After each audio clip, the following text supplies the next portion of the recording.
Harper Audio presents The Lightkeeper's Daughters, a novel by Jean E. Pendziwol. Performed by Dara Rosenberg, Dawn Harvey, and Tom Parks. So lovely was the loneliness of a wild lake with black rock bound, and the tall pines that towered around. The Lake, Edgar Allan Poe, 1809 to 1849. Part 1. Endings and Beginnings. 1. Arnie Richardson. The black lab is aging. His arthritic legs stiffly pick their way along the well-worn path, stepping carefully over roots and carrying his stout form between the trunks of spruce and poplar. His muzzle, flecked with gray, tracks close to the ground, gathering the scent of his master's trail. It is a morning ritual, one that takes them from the cottages of Silver Islet through the woods to Middleburn Bay, a ritual they have practiced since the lab was a gangly-legged pup. But even then, all those years ago, the man's hair was white, his eyes framed by crow's feet, his beard dusted with silver. Now they are both slowing, man and dog, wincing at stiff joints, choosing their footing carefully. Each morning when they set off at the first pale orange light of dawn, they greet each other with the simple satisfaction of knowing they have another day to do so. The man leans comfortably on a walking stick, a length of knotty pine first polished by the waves of Lake Superior, and then varnished until gleaming in his workshop. He does not need it, not until the trail begins to climb, and then his grip tightens and the wood becomes a part of him, necessary and integral. He pauses at the top of a ridge.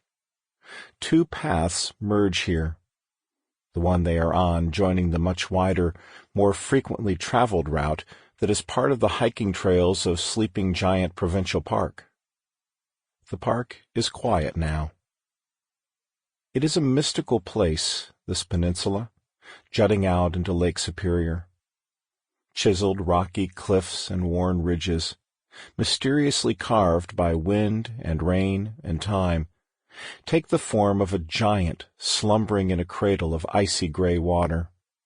Legends speak of an Ojibwe god, Nanabujo, lying down at the entrance to Thunder Bay, his magnificent form turning to stone, eternally protecting rich silver deposits. The story may be myth, but the silver is real.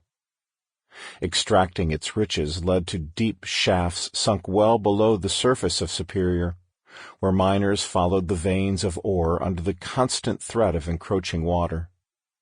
The mine gave rise to the town, no more than a hamlet really, a cluster of wooden houses, a blacksmith shop, a store, all abandoned when the lake won its battle and buried the silver in an icy grave. After a few years, cottagers arrived and dusted off the floors and tables, polished the windows, nailed loose shingles into place, and Silver Islet came back to life, if only for a season each year. For generations now, the man's family has spent the summers in one of the houses, visiting during the winter months for a few days or even weeks when the weather permits. He has walked this path since he was a child. Man and dog begin their descent toward the shore, the dog's tail painting half circles in the air behind him, the man's stick alternately thumping against damp earth and tapping against hard rock as the trail wanders toward the bay. Lake Superior is beginning to stir, shaking off the mist that settled like a shroud overnight. The foghorns at Trowbridge and Porphyry light stations, now silent, spent the hours before dawn calling out to unseen vessels as they carefully charted their way across Thunder Bay, past the cape at the foot of the Sleeping Giant, out toward Isle Royale and into the shipping lanes of Lake Superior. But the rising sun and the waking wind have chased Sample complete. Ready to continue?